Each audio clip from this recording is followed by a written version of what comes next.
So hello everyone, and especially you at home. Hello, we love you. Um, I don't know how I'm gonna start this talk, but I just say whatever comes to mind, to heart mind. And I always admire docent teachers that went into the podium and just give a bang on the table, and that was the Dharma talk. And I thought always like, oh, I wish I could do that, so many times. People would certainly ask for their money back in this country. Or maybe not. Who knows? It's not my style anyway. It was other teachers' style. So it was never in my heart to do that. And what is in my style is just, I don't have any better Dharma talks to give than this light that is already in this room. The experience of light. And our life are usually so busy that we take this light for granted. And this light permeates everywhere. And these lights come from very, very, very far away in the universe. This light actually connects us with the whole universe. So many galaxies and other solar systems. Oh. And how many times we miss it? The experience of light, instead of looking so much at things, just also notice the light that is between things, among things, permeating everything. I love this experience of light at the Zen Center. That also we have a lot of things. There is still the experience of light. This is still the experience of spaciousness. I always been so anal in my life about preparing Dharma talks, coming up from my very deep insecurity. Grew up of the torture of perfectionism, the jail of perfectionism, the prison of perfectionism. And where do my insecurity can fit in this prison of perfectionism? So no, so let insecurity be part of everything. There's no need to put barriers on anything. Insecurity carries the impermanence of things. It carries my own mortality. So insecurity is a good thing. It makes things alive because I cannot take anything for granted.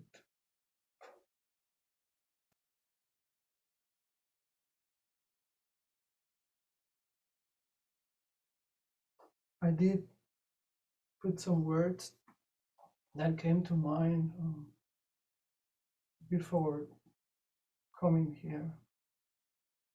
And I thought that were like brushstrokes of color, and that I was just gonna paint a picture, a Dharma picture, a Dharma painting with some words, and don't know which way these words are gonna play, or they're gonna blend, or they're gonna create each other. Don't know. I don't know. Don't know, and insecurity go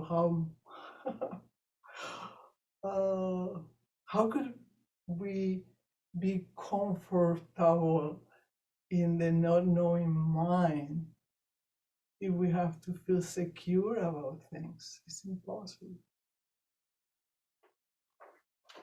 So I just thought to call in now the energy of gratitude to come into this room.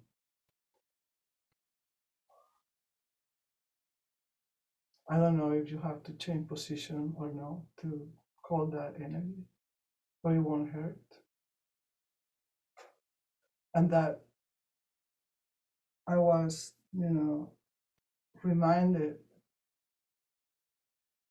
of the qualities of the enlightened mind recently.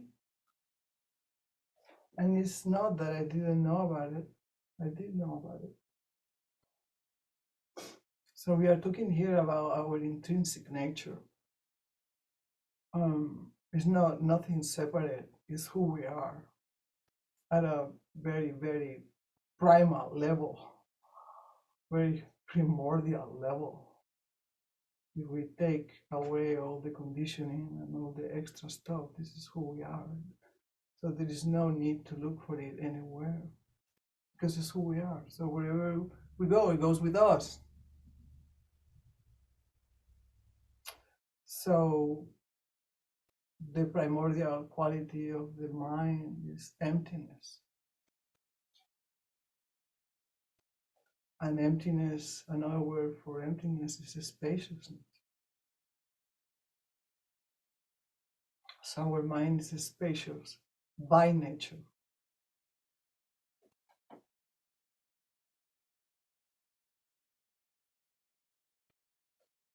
And it's also selfless.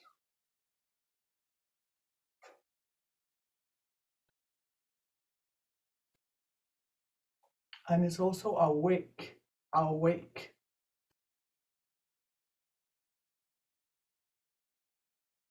And another word for awake is cognizant. It's cognizant. What else do we want? It's cognizant. We are cognizant by nature. We know by nature. And we call this knowing not knowing. Insecurity. Nothing to stand up. And in this insecurity, we are secure. Because the light binds us, because the light holds us. This light is wisdom luminosity. It's not just light, it's wisdom luminosity. It's cognizance. But not only that, it is in our nature that all of the things that I have mentioned, they adapt to every situation perfectly with a compassionate response. Whether it is a peaceful response of compassion or a wrathful response of compassion.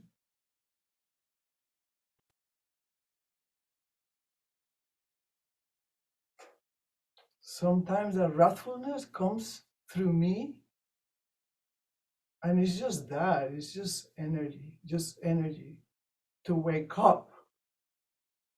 Whoever wants to wake up. Yeah. Had nothing to do with violence or aggression at all. It all comes from big love, big unconditional love as a source of who we are. And from all the dharmas that I ever heard, I want to say that the dharma of the insentient is the deepest dharma I ever heard. The dharma of the insentient. So this turtle made of clay or whatever she's made of, she wanted to come for the dharma talk. She told me. I don't always hear the dharma of the insentient, but only when I'm in retreat. when I have the time to not do anything, just to let my mind go back to the primal source of spaciousness. Then I hear the Dharma of the insentient in the noise that the refrigerator makes, in the noise of the water cooler. It's just revolving the sutras. It's not noise, actually. It's the revolution of the sutras in everything, in everything. I want to tell you, I don't have a cold or anything. I just have a lot of allergies. And the air at the Abbey, since we painted, is just terrible. I'm glad that somebody's gonna vacuum this afternoon with the rainbow. So, regarding this matter of this abstract Dharma painting is happening, just vast is the robe of liberation. So vast is the robe of liberation. Vast is the mind of liberation. Vast is the liberated mind. A formless field of benefaction. That's what our heart is. A formless field of benefaction.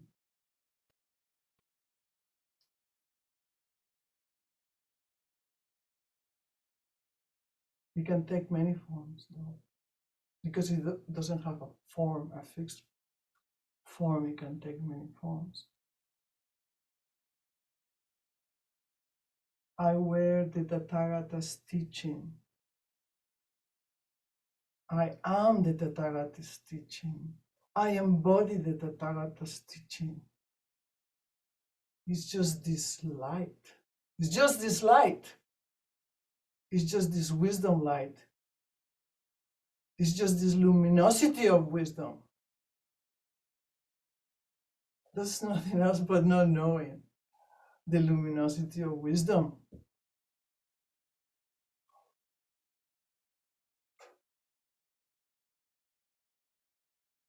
Yeah, I go into that.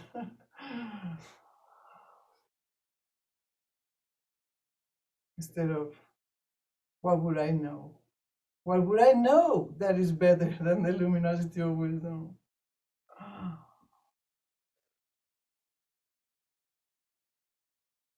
The cognizance of the luminosity of wisdom is beyond words, so that's why we call it not knowing, because nothing we can say compares to the experience of it. The experience of it is vast.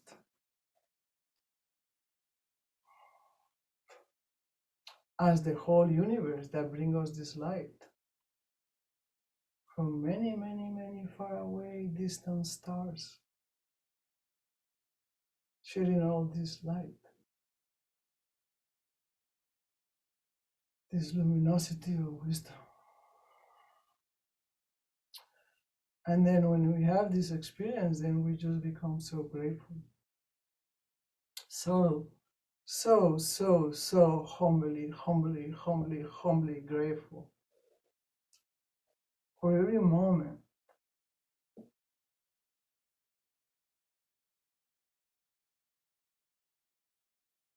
for every instant that we can share this light.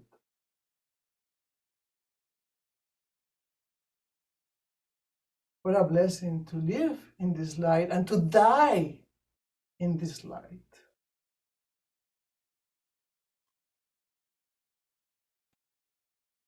Not separate. To live in this light is to die in this light.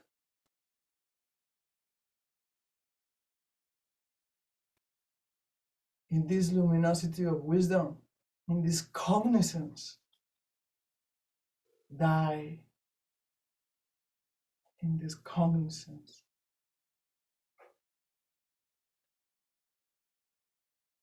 What dies then? What dies?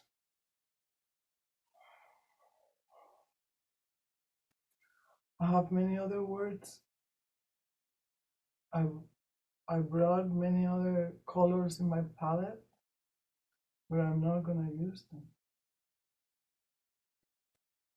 Just bathing in this light with you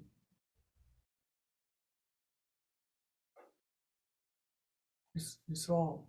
It's really all. So I like, that in Dharma talks, we just bring the mind inwardly. We don't, or I don't. I rather don't bring stuff that is conceptual. For the contrary, bring stuff that is non-conceptual.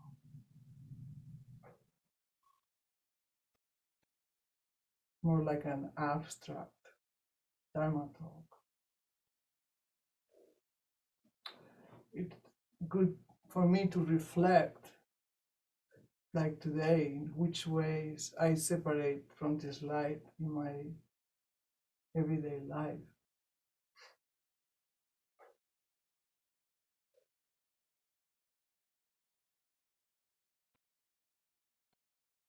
We get so busy.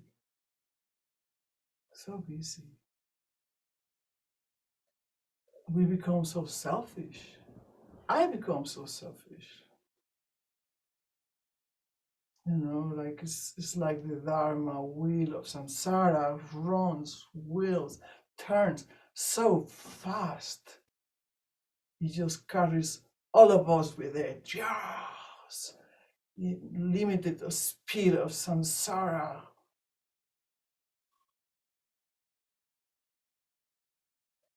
And then we forget about the light.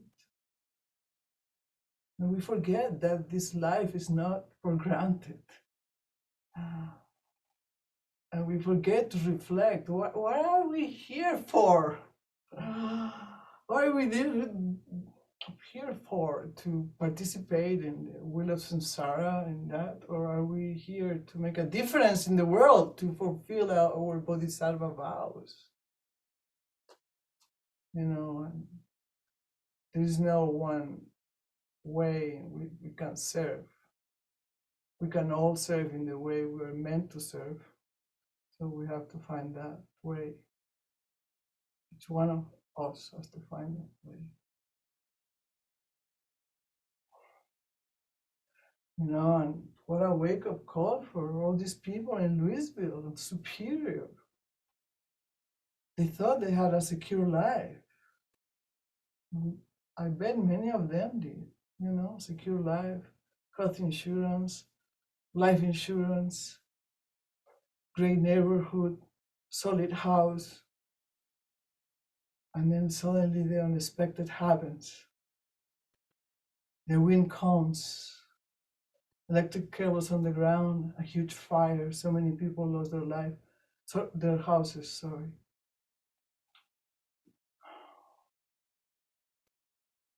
So we are always living in the edge, whether we are aware of it or not. So it's good to reflect,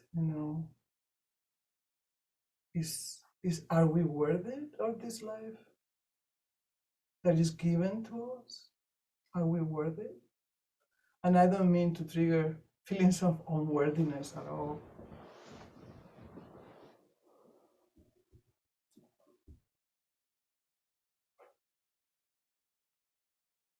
I just mean, are we aware of the blessing that it is to have this life? That the blessing of it is to have this body and do something to help in the world, whatever it is that comes our way.